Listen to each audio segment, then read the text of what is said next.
Diz assim a palavra do Senhor, Mateus 16, 13.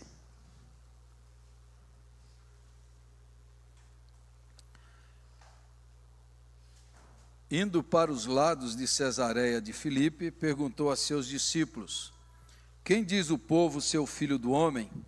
E eles responderam: uns dizem João Batista, outros Elias, e outros Jeremias ou alguns dos profetas. Mas vós, continuou ele, quem dizeis que eu sou? Respondendo Simão Pedro, disse: tu és o Cristo, o Filho do Deus vivo. Então Jesus lhe afirmou: bem-aventurado és, Simão Bar-Jonas, porque não foi carne e sangue que te revelaram, mas o meu Pai que está nos céus.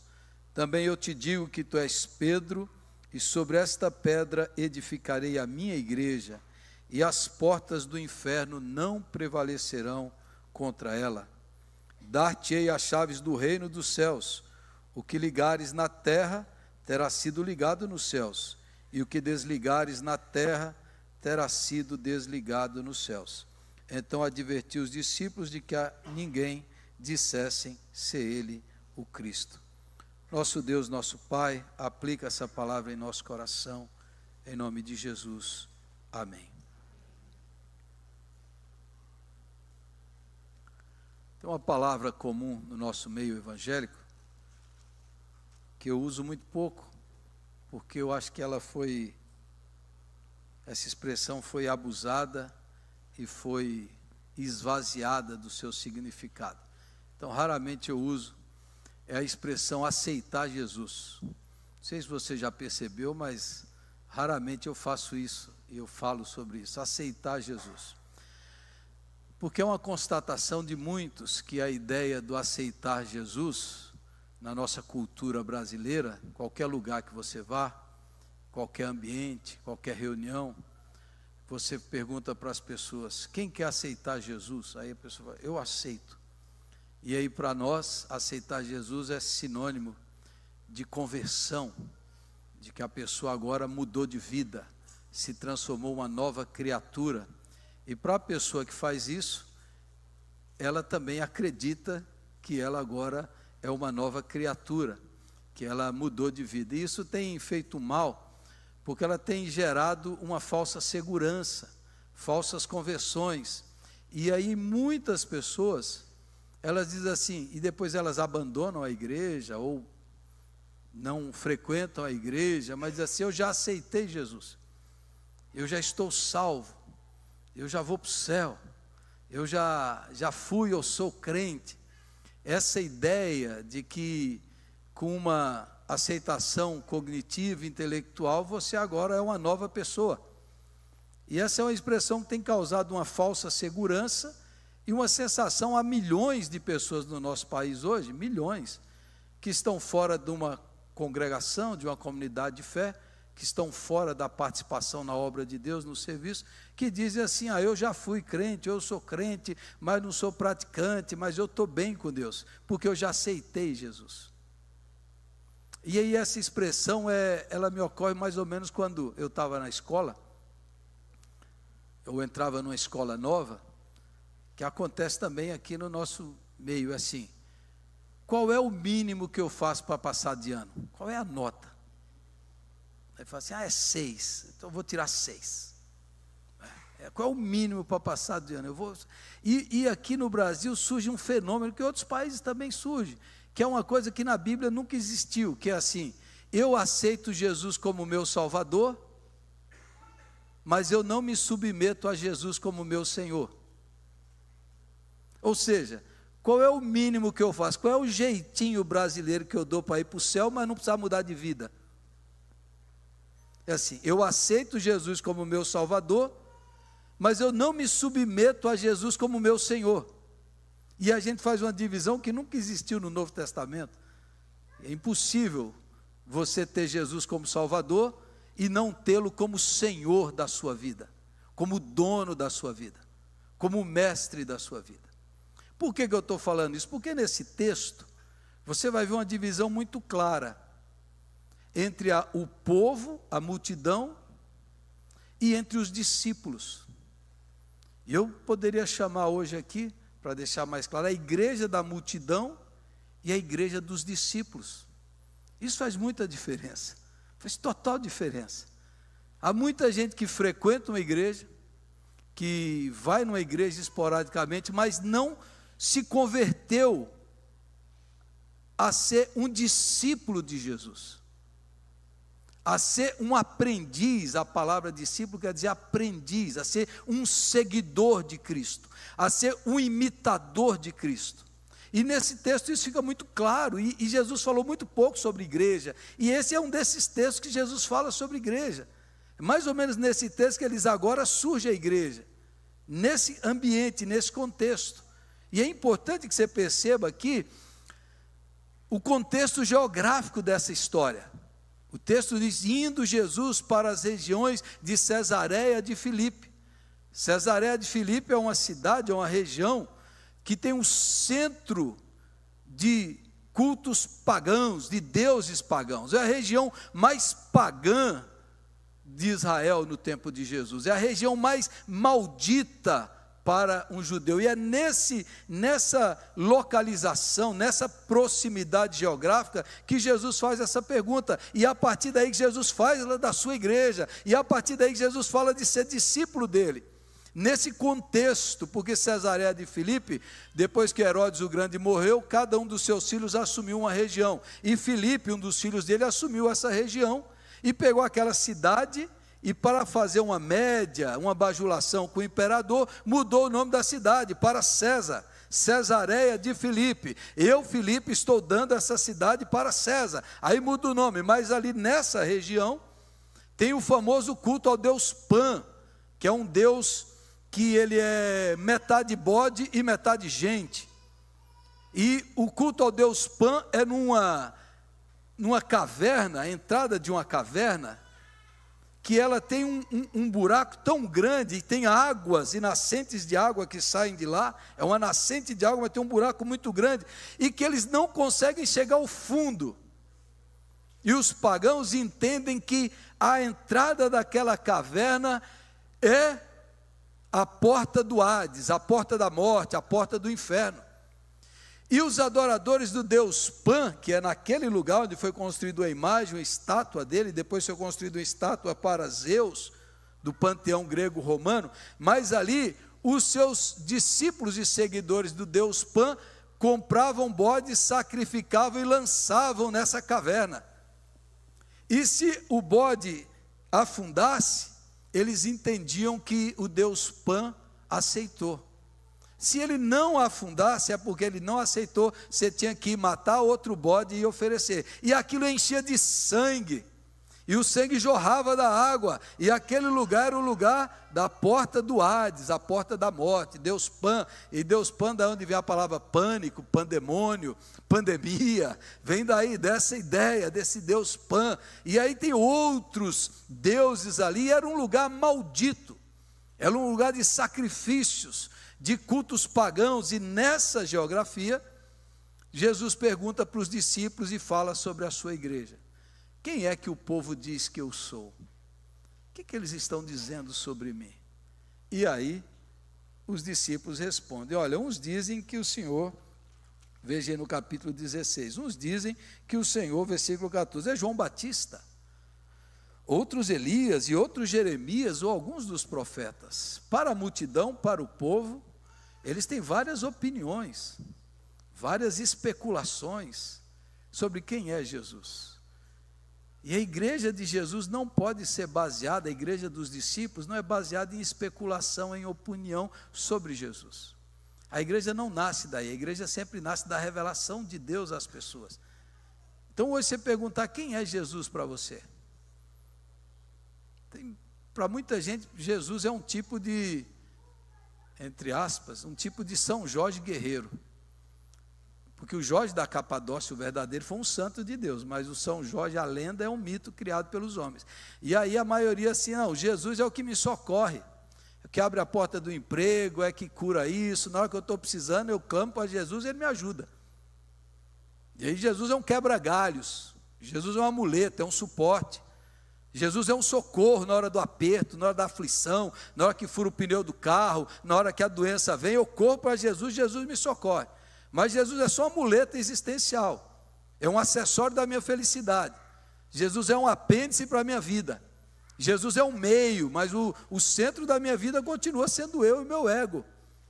E Jesus se torna meio que esse quebra-galho espiritual e celestial para me socorrer, mas o centro da minha vida são os meus planos, meus projetos, minhas ideias, meus sonhos, e eu uso Jesus para Jesus me dar e Jesus fazer aquilo que eu quero. Mas Jesus continua sendo apenas um acessório, o centro da vida sou eu. Aí a pessoa vai na igreja na hora que o calo aperta, na hora que a doença chega, na hora que o diagnóstico vem, a pessoa corre para Jesus. Mas depois que a vida está boa, esquece Jesus.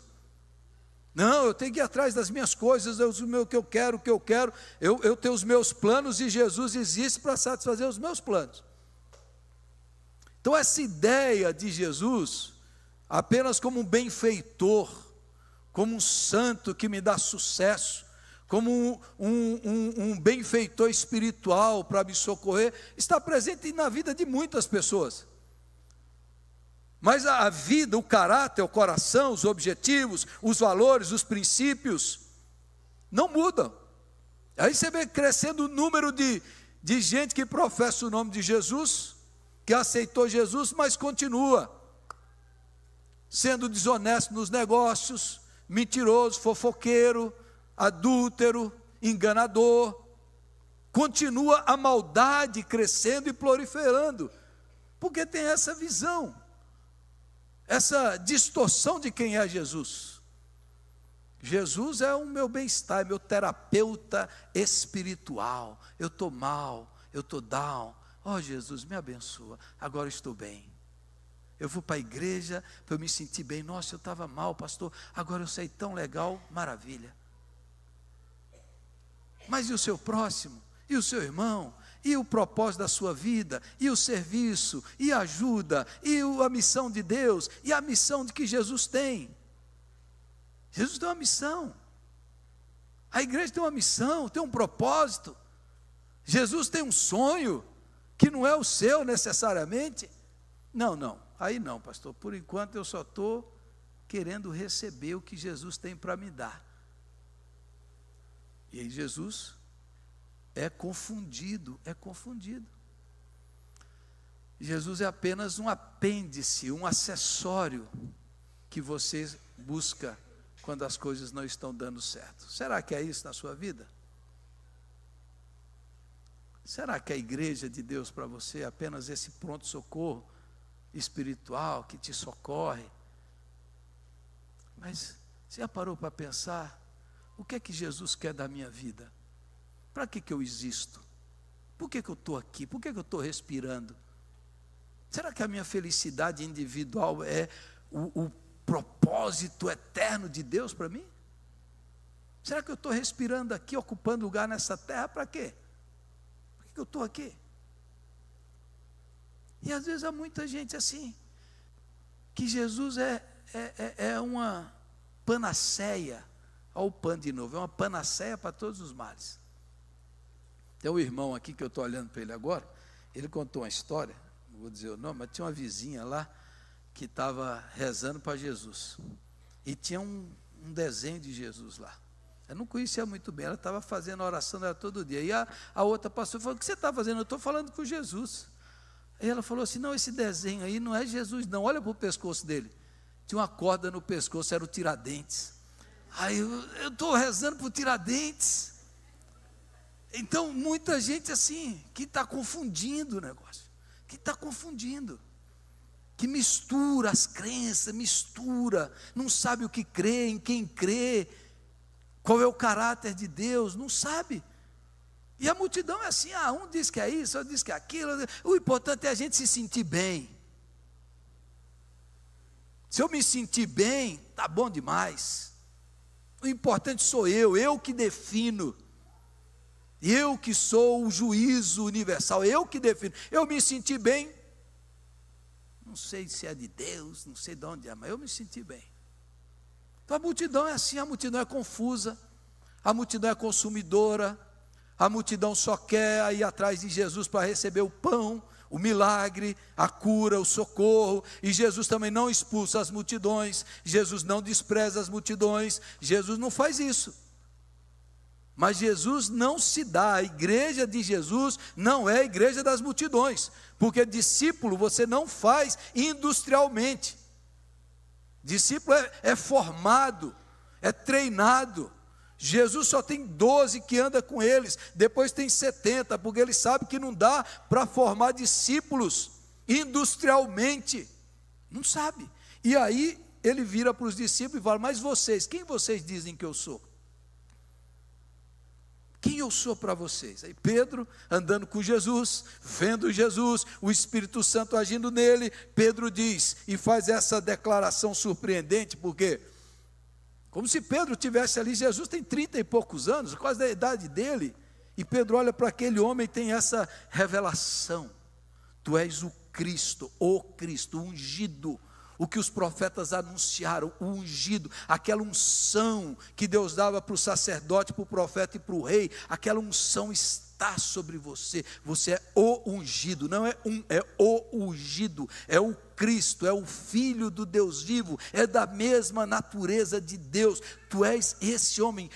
Pedro recebe a revelação e Jesus fala: você é bem-aventurado, Simão, porque isso não foi carne e sangue quem te deu, foi o meu Pai que te revelou. A igreja de Jesus, o discípulo de Jesus nasce quando ele tem essa revelação de quem é Jesus.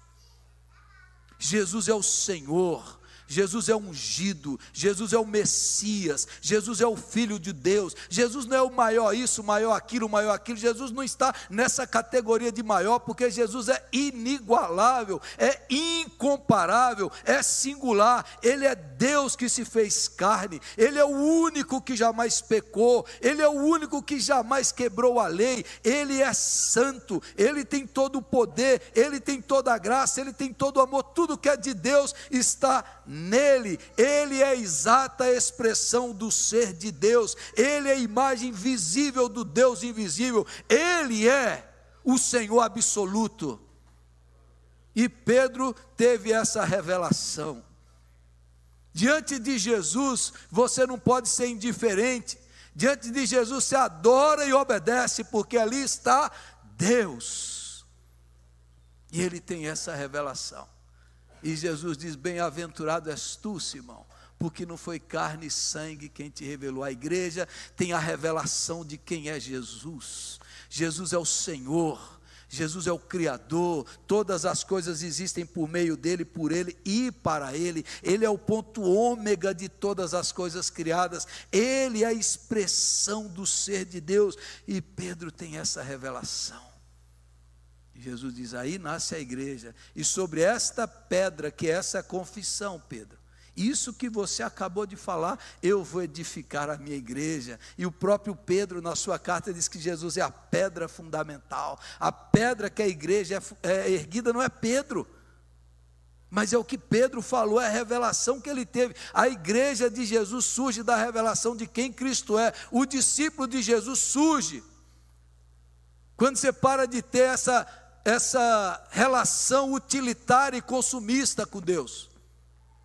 O discípulo, a pessoa deixa de ser multidão e se torna discípulo quando ela para de dizer: Jesus, o que é que o Senhor tem para me dar? E você para e diz assim: Jesus, tudo que eu tenho é seu. O que eu posso fazer para a tua glória, para a tua honra, para o teu louvor? O que o Senhor deseja da minha vida? O que o Senhor planejou para a minha vida? Que eu fui criado por ti e para a tua glória. Vou deixar de viver para mim mesmo, vou deixar de viver para as minhas coisas, porque o Senhor é o centro de tudo, e a minha vida é para a tua glória e para o teu louvor. Aí você deixa de ser multidão e vira discípulo. Tem um pastor que tem uma grande igreja em São Paulo, ele conta uma história, que ele pegou um elevador, e no elevador tinha uma irmã, e o irmão olhou para ele assim e falou: bonito, hein, pastor?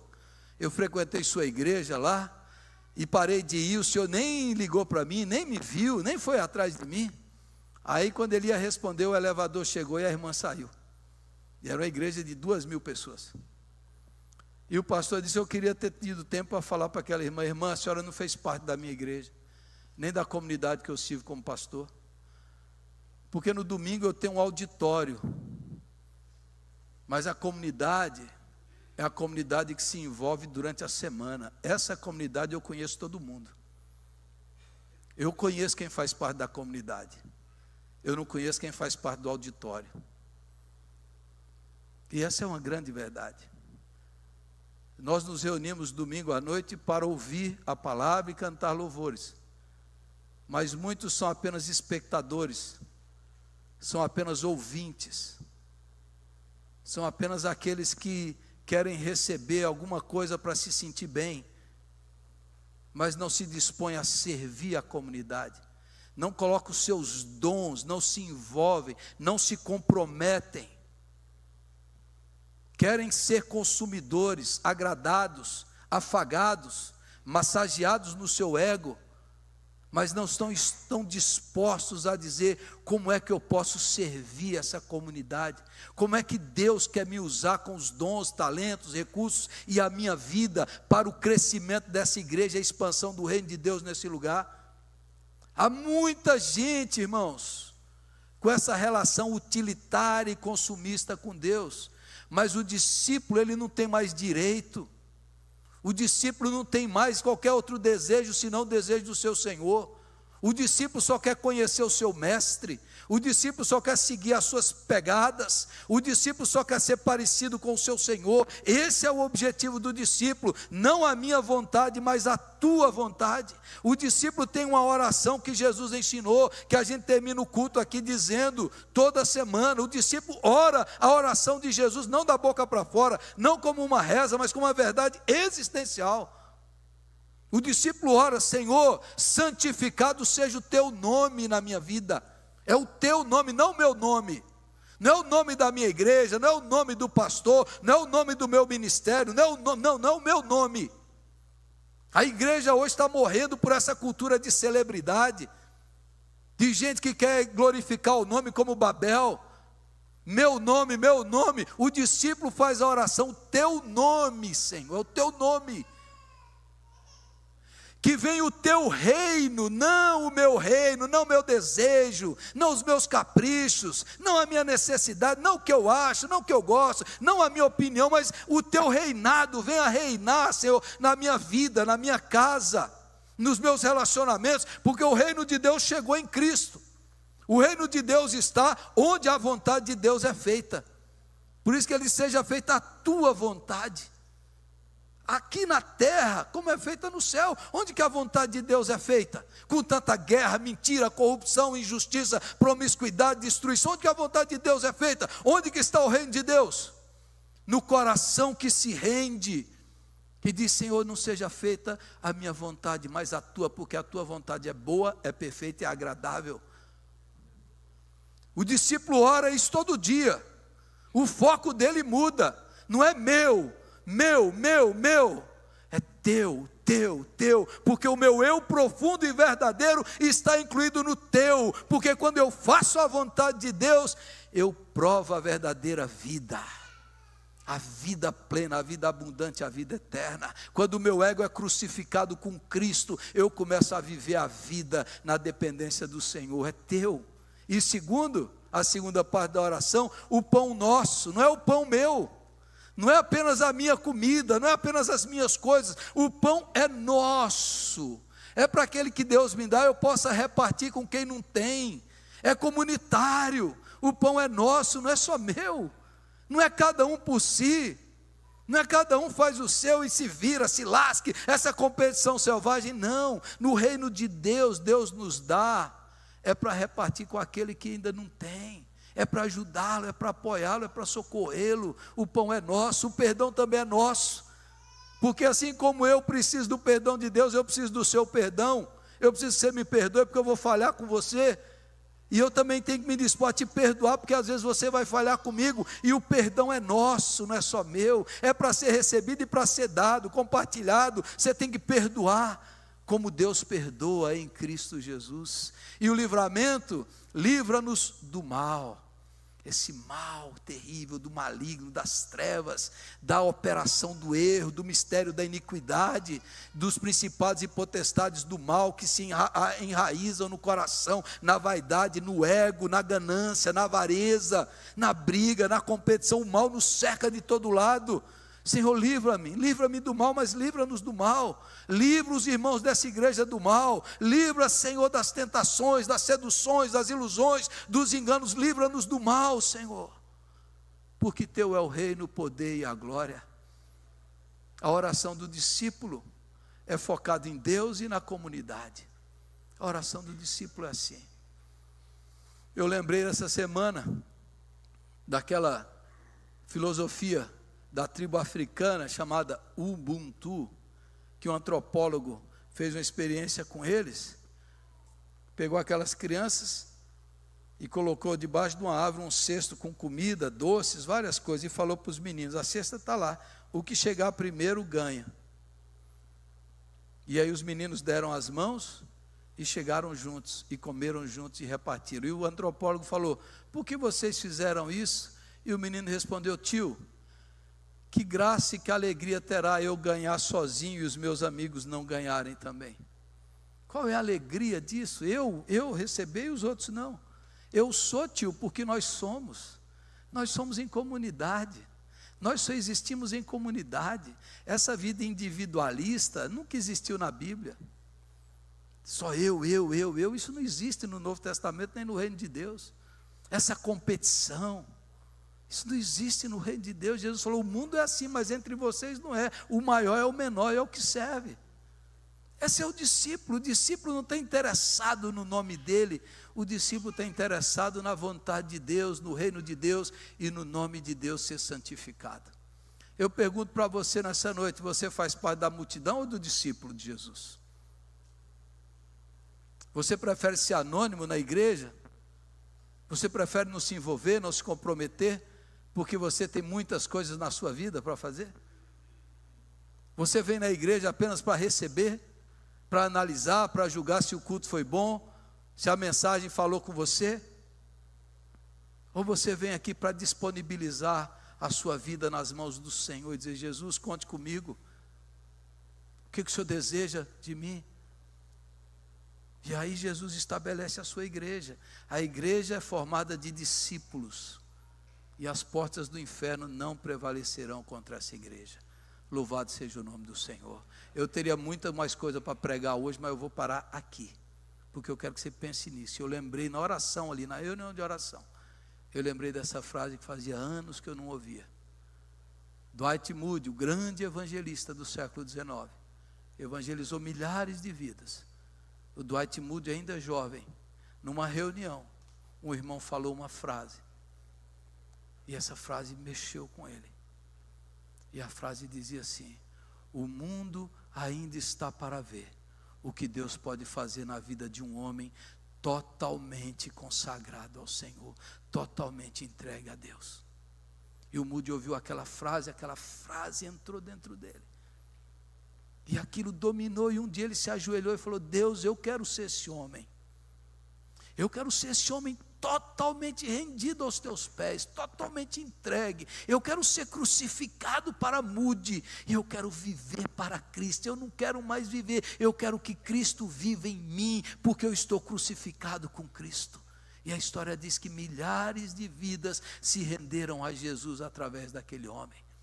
Depois o Billy Graham ouviu essa frase e agarrou essa frase. Irmãos, multidão, frequentador de igreja, espectador, ouvinte, tem um monte. E depois da pandemia eu tomei uma decisão, eu mudei meu ministério. Eu dedicava a maior parte do meu tempo para aqueles que frequentavam. Hoje eu dedico a maior parte do meu tempo para aqueles que querem ser discípulos, aqueles que querem obedecer, querem amar Jesus, que querem seguir Jesus.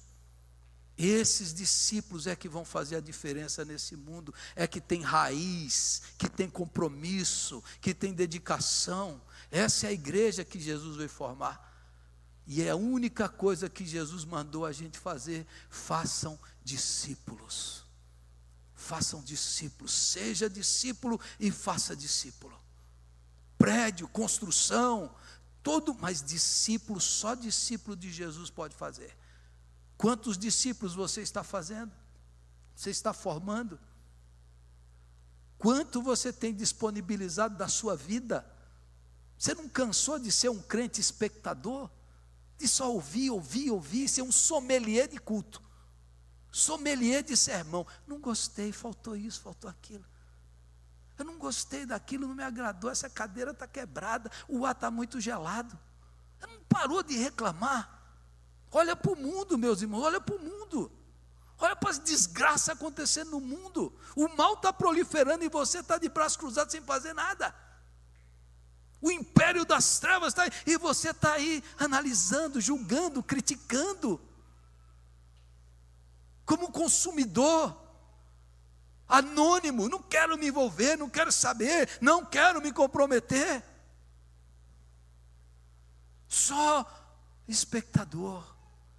E o Senhor falou, e Tiago falou, meu irmão, ouvinte todo mundo ouve, até o diabo ouve, mas praticante é que faz a diferença. É aquele que ouve, pratica e obedece, e diz a Deus: eis aqui a minha vida, Senhor, usa a minha vida na tua obra, e deixa de desculpa. Às vezes, irmãos, está faltando vergonha na cara. Está faltando brio de crente. Está faltando gente para se levantar e dizer: eu sou de Jesus, eu amo a palavra. Um monte de egoísmo, um monte de preguiça, um monte de indiferença, comodismo espiritual, dormindo na luz, enquanto as pessoas morrem nas trevas. O povo está lá sacrificando e você está aí de braços cruzados. Um monte de desculpa. Ser discípulo de Jesus é não ter direito a dizer: a tua vontade, o teu reino e o teu nome, e o que é meu é nosso, e o que é meu é nosso, e o que é meu é nosso, Senhor, é para o teu reino e para a tua glória. Louvado seja o nome do Senhor. Feche os seus olhos e vamos orar.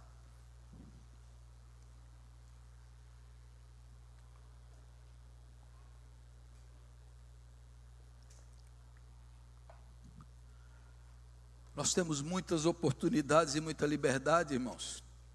Nós temos muitos desafios, a seara é grande e os trabalhadores são poucos. Há muitos espectadores, há muitos ouvintes. Eu quero desafiar você hoje a ser e se comprometer em ser um discípulo de Jesus, em ser um aprendiz de Jesus, em olhar para Jesus e falar: Senhor, eu vou te seguir, eu vou te obedecer. Como é que eu posso ser útil? Como é que eu posso ser instrumento nas tuas mãos? Senhor, o nosso país, as portas estão abertas, as oportunidades estão aí, as pessoas estão pedindo.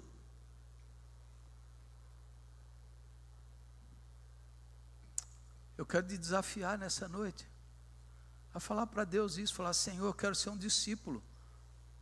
Tira essa preguiça, essa indiferença da minha vida. Eu quero ter essa visão grandiosa de Jesus na minha vida. Quero que Jesus seja o meu Senhor, o meu dono, o meu tudo. E eu quero obedecê-lo. Se você hoje quer marcar aqui diante de Deus e falar: Senhor, conte comigo nessa semana. Conte comigo nessa semana na tua obra, no teu reino e na tua vontade, no teu nome. Eu quero que você fique em pé onde você está. Eu vou orar por você e com você. Você quer falar para Deus hoje: Senhor, eu quero me comprometer. Eu quero ser usado. Eu quero colocar minha vida. Fique em pé onde você está e fale com o Senhor. E fale para Deus, fale com Jesus. Coloque diante de Deus, fale para Ele: Jesus, eis aqui a minha vida. Tira-me do reino do meu ego, do reino da minha vontade, Senhor. Fale isso para Deus hoje, nessa noite aqui. Faça um compromisso de começar nessa semana a levar Deus a sério, a sua palavra, a ajudar o próximo, a testemunhar, a evangelizar, a orar por alguém, a visitar alguém que está precisando. O irmão que deixou a igreja, o irmão que está lá doente. Alguém que você deixou de lado, o Espírito Santo vai usar você nessa semana para você levar a esperança e a salvação, levar conforto, levar auxílio, levar ajuda, levar luz. Feche os seus olhos e se disponha, e se disponibilize, e coloque-se nas mãos de Deus e diz: Senhor, eis aqui a minha vida. Sim, Jesus, sim, Jesus.